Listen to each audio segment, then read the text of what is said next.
In today's episode of the podcast, we're going to talk about one of the biggest paradoxes of the modern economy, an illusion so carefully engineered that most people genuinely believe it's real.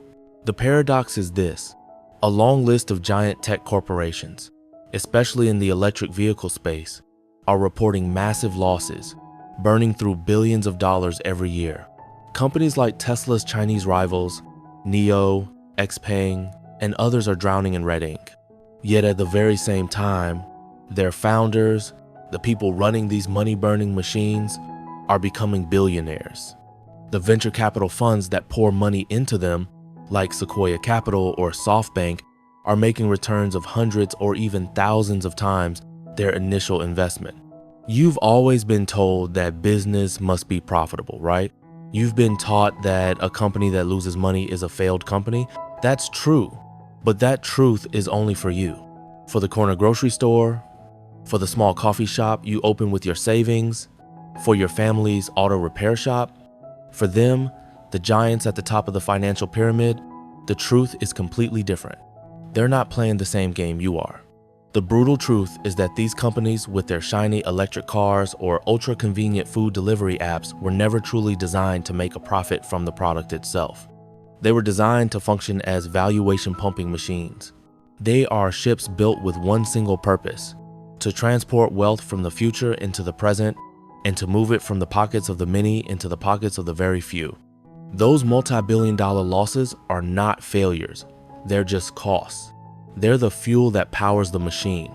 This is how 21st century financial capitalism works. And today, on the Hidden Podcast, we're going to peel it apart. Rule number 1. The product is just a pretext. You think Xiaomi sells electric cars, that Starbucks or a big coffee chain sells coffee, or that a massive e-commerce platform sells goods? You're mistaken. What they truly sell to investors is not the product. What they sell is the story. Think of it this way. There are two parallel economies coexisting at the same time. The first is the real economy, where you work 8 hours a day, get a paycheck, buy groceries, pay your power bill, and so on. This is the economy of use, value, and profit.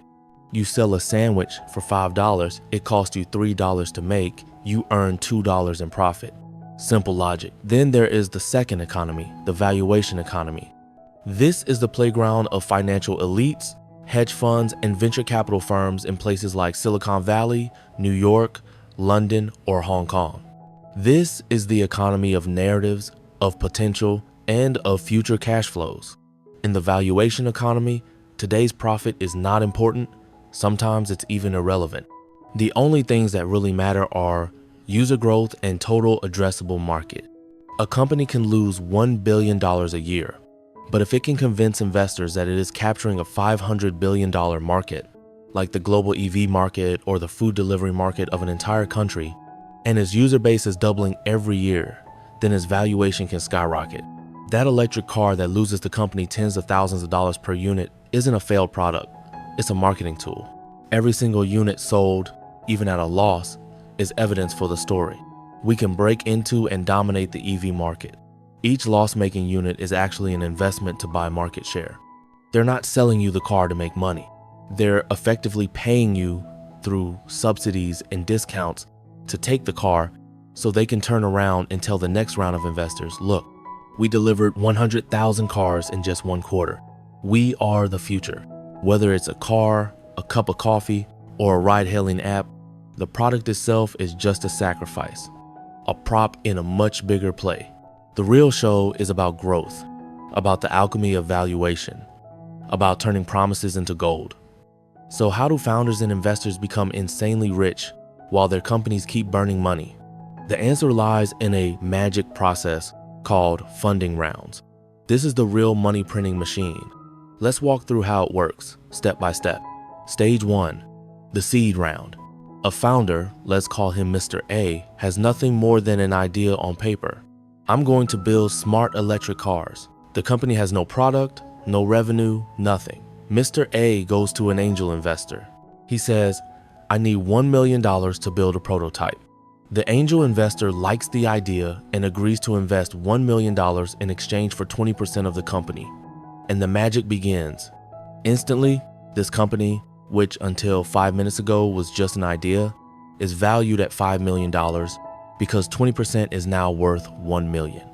In reality, the company is down $1 million in cash spent and has zero revenue. Stage 2, the Series A round. 1 year later, Mr. A has a prototype. It's buggy, the company is still deeply unprofitable, but now he goes to a venture capital fund. He tells them his story. We have a prototype. The market is worth $1 trillion. We need $20 million to build a factory and scale marketing. A VC fund, say a big Silicon Valley firm, sees the growth potential and agrees to invest $20 million for 20% of the company. The valuation jumps to $100 million. In reality, the company is now burning the $20 million it just received, with almost no revenue. But look at what just happened to the angel investor. The 20% stake that cost him $1 million on day one is now worth $20 million on paper, 20% of $100 million. His investment has multiplied by 20 times, and the company still hasn't generated a cent in profit. Stage 3, Series B, C, D, and beyond. This process repeats. More and more money gets pumped in. The company expands, subsidizes customers aggressively to crush competitors, and loses even more money. A new VC fund might inject $100 million for 10% of the company, pushing the valuation to $1 billion. Later, a sovereign wealth fund or large institutional investor might pour in $500 million for 5%, pushing the valuation to $10 billion. Do you see the pattern? The more the company loses, the higher the valuation can go, as long as the growth story about user numbers and market dominance remains convincing. Those huge per unit losses you hear about are not the company's money in any meaningful sense.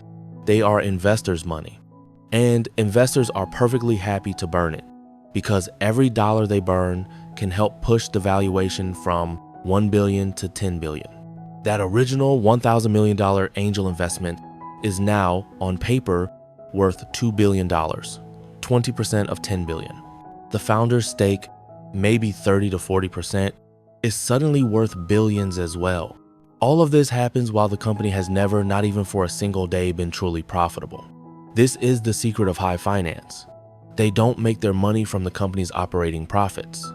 They make it from the gap in valuation between one funding round and the next, which leads to the next question.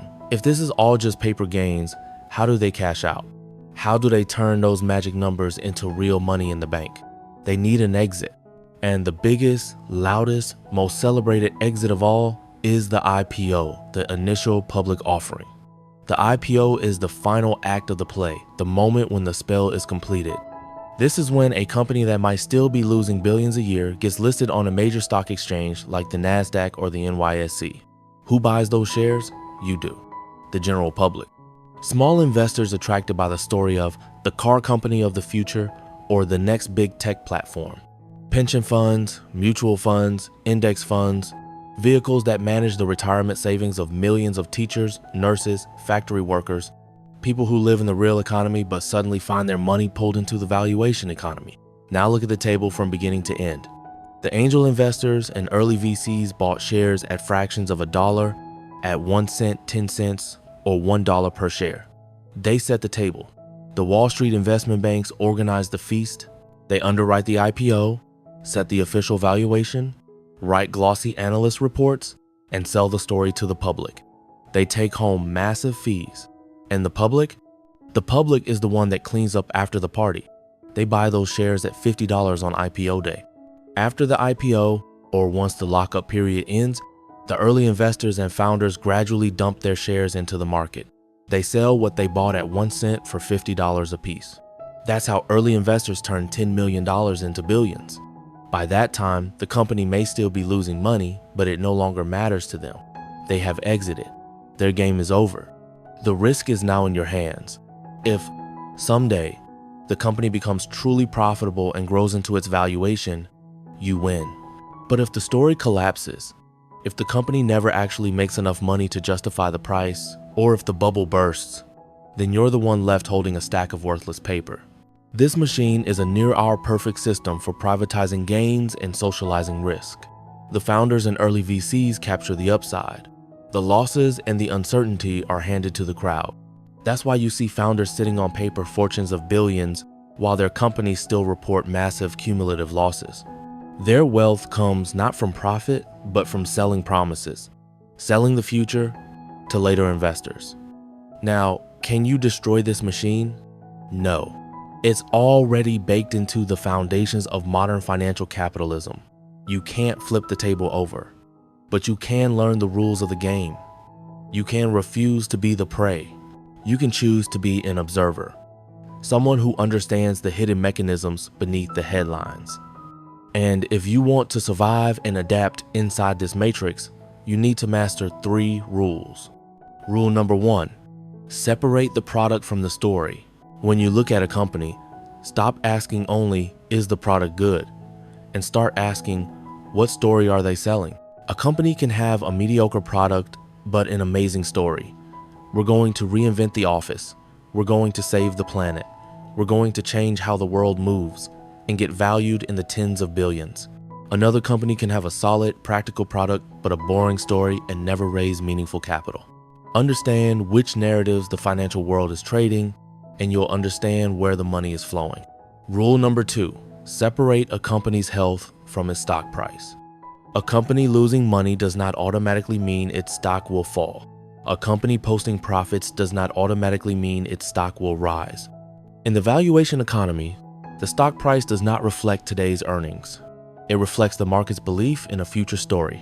It's a beauty contest. It's a crowd psychology game supercharged by cheap money from central banks and global capital flows.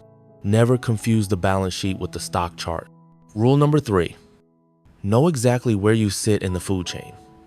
When you hear about a blockbuster IPO on the news, stop and ask, who am I in this party? If you're not an early round investor, not a founder, not an investment bank, then chances are you're the liquidity. You're the exit door for someone else. They bought at 1, you buy at 50. You are not playing the same game. They're harvesting. You're sowing the seeds of your own risk. The machine is designed to work exactly like this. Those money-losing electric cars, discounted rides, and subsidized coffee cups are just small cogs in a much more complex device. A device engineered to concentrate wealth faster than any system in human history. The system is not broken. It's working exactly as designed.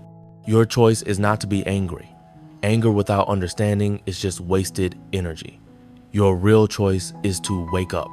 Understanding the rules does not guarantee you'll win, but it does guarantee you will no longer be just a disposable pawn, blindly led by shiny stories. You'll start to see the world through the eyes of a player, not just a spectator. This is the Hidden Podcast. Let's keep going deeper. Let's zoom in on something most people overlook: the emotional design of these stories. Financial narratives are not spreadsheets, they're Hollywood scripts. Every hot startup pitch has the same structure. There is a villain, there is a hero, there is a promised utopia. The villain might be old, dirty gasoline cars, broken healthcare, inefficient banking, boring offices, or greedy middlemen. The hero is, of course, the startup, agile, visionary, led by a charismatic founder in a hoodie. And the promised utopia is a cleaner planet, more freedom, more connection, more equality. Does that sound familiar? It should, because it taps into universal human desires. Investors, even the sophisticated ones, still crave a good story. They don't just want to make money, they want to feel like they're funding the future, funding progress, funding meaning. That's why a good narrative can sometimes be more valuable than a good product. In the valuation economy, attention is capital. If a startup can capture the attention of the press, of influencers, of Twitter, of regulators, then money will follow. The story becomes a magnet for capital. Now, where do you fit into this as an ordinary person? Most likely, you interact with the story in 2 ways. First, as a user, enjoying cheap rides, free delivery, discount codes, generous cashback, trial subscriptions, limited time only promotions. Second, as a saver. Your retirement account, your index fund, your 401k, your pension plan, your insurance company. You may not buy a single hot tech stock directly, but your money is still in the game through the institutions that manage your savings. This is how the system quietly links Main Street to Wall Street. When capital is cheap, when interest rates are low and central banks are pumping liquidity into the system, the game accelerates. Investors are desperate for yield, for returns higher than near zero interest rates. So they push more and more money into high growth stories, even if those stories are extremely risky. That's how bubbles form. Not because everyone is stupid, but because the incentives line up in exactly the wrong way. Founders are rewarded for promising more. Investors are rewarded for believing earlier. Bankers are rewarded for bringing the story to the public markets. Politicians are rewarded for supporting innovation. And you at the bottom layer are rewarded in the short term with cheap services, but you carry the long-term risk in your savings and in your job security when cycles turn. Let's take an example outside of electric cars to make this clearer. Think about streaming services. For years, multiple platforms sold you subscriptions at very low prices, poured billions into original content, and insisted that growth was all that mattered. "We'll figure out profits later," was the silent motto. As long as subscriber numbers kept climbing, Wall Street kept smiling. Then the tide slowly turned. Interest rates started rising. The era of free money began to fade. Suddenly, later arrived. Investors started asking inconvenient questions. Where are the profits? How do you sustain this business? Overnight, the narrative had to shift from growth at all costs to efficiency, pricing power, and cash flow. You can see this pattern across many industries. Ride-hailing, food delivery, fintech, buy you now, pay you late, co-working, even social media. First act, flood the market with cheap or free services funded by investors. Second act, destroy or absorb weaker competitors who don't have enough capital to keep burning. Third act, once dominance is secured, slowly raise prices, cut promotions, and try to convert narrative into actual cash. Sometimes it works, sometimes it doesn't. But the early players have often cashed out by then. A key point the system never says out loud is this: time horizons are different at each level. Early investors think in 5 to 10-year cycles. Get in early, ride the hype, exit on a big liquidity event. Founders think in milestones. Next round, next valuation bump, next press headline, then maybe a sale or IPO. Public investors, funds, pensions, retail traders often think in quarters or years. Workers think in paychecks.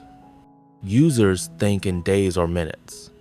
Everyone is living in a different slice of time, but they're all tied to the same machine. That's why understanding your time horizon is crucial. If you speculate in stocks, are you playing the early stage VC game with late stage tools? Are you chasing day trader gains based on a 10-year story sold by venture capitalists? If you are, you're playing on their field, but with no backstage access. Another layer you rarely hear about is governance. When a company is private and controlled by a small group of investors and a founder, decisions can be extremely aggressive. Raise prices sharply, cut thousands of jobs, pivot into risky strategies, or pursue acquisitions that look wild from the outside. Once a company goes public, regulators appear, disclosure requirements kick in, and activists may enter the scene. But by that time, some of the most important decisions have already been made. Early investors have already shaped the culture, the capital structure, and the strategic direction. The public inherits the consequences. None of this means you should never invest. It doesn't mean every IPO is evil, or every founder is a villain, or every VC is a parasite. Many companies genuinely build valuable products and eventually earn their valuations. Some founders keep massive stakes and tie their fate to the company for decades. Some investors take real risks and support innovation that benefits millions. The point is not to demonize the entire system. The point is to de-romanticize it, to see it clearly, without the soft focus and bright filters that marketing puts on top. So what can you actually do, practically, as an individual who doesn't control billions? First, when you use a product that feels too cheap to be true, assume someone is subsidizing your experience. Ask yourself, who is paying for this and why? If the ride, the coffee, the subscription, or the device seems underpriced, that's usually marketing spin disguised as generosity. It's not a gift, it's bait to grow the story. Second, when you hear about a disruptive company losing huge amounts of money, Don't stop at the headline. Look for unit economics. Do they make money on each user once subsidies are removed? Or is the entire model dependent on investor cash forever? If the unit economics never makes sense, the story depends on perpetual belief. That's fragile. Third, understand your role in any investment you make. Are you early or late? Are you buying the dream from someone who is quietly exiting? Check insider selling, lock up expirations, and who owns what. If insiders are rushing for the door while the story is being sold hard to you, treat that as a giant red flag. Fourth, broaden your financial education beyond TikTok clips and hype threads. Read about past bubbles, the dot-com era, the housing crisis, the railway mania in the 19th century. Different technology, same human psychology. The details change, the pattern doesn't. Finally, protect your emotional capital. Markets don't just try to take your money. They try to hijack your feelings, your fear of missing out, your envy, your desire to make it. When you see others suddenly rich from some hot stock or crypto project, it's easy to abandon your own rules and dive in. That's when you are most vulnerable to becoming someone else's exit liquidity. The hidden lesson behind all of this is simple. Power designs the game in its favor. That doesn't mean you have to hate the game, but you do need to stop pretending it's fair. Once you accept that, you can stop playing blindly and start choosing your battles. You might decide to stay in boring, diversified, slow win, steady investments and ignore the hype. You might decide to learn to invest early in small, local businesses you actually understand. You might decide that your best investment is still in your skills, your health, your relationships, assets no market crash can erase. The point is, choose consciously. Don't let glossy decks, visionary speeches, or viral threads decide for you. The machine of modern financial capitalism is not going to slow down just because you wake up. But when you do wake up, it loses its grip on your mind. The stories stop being spells. They become data. You stop feeling like the world is rigged against you in some mysterious way, and you begin to see the levers and incentives behind the curtain. You may still choose to play. You may still choose to invest in high-risk, high-growth ventures, but it will be your choice, not your reflex. And that is the first step from being a piece on the board to becoming, even in a small way, a player. This was The Hidden Podcast. If this changed how you look at electric cars, IPO headlines, or disruptive apps on your phone, then the spell is already cracking. Keep your eyes open, guard your attention, and remember, in a world built on stories, the most valuable skill is learning which ones you refuse to buy.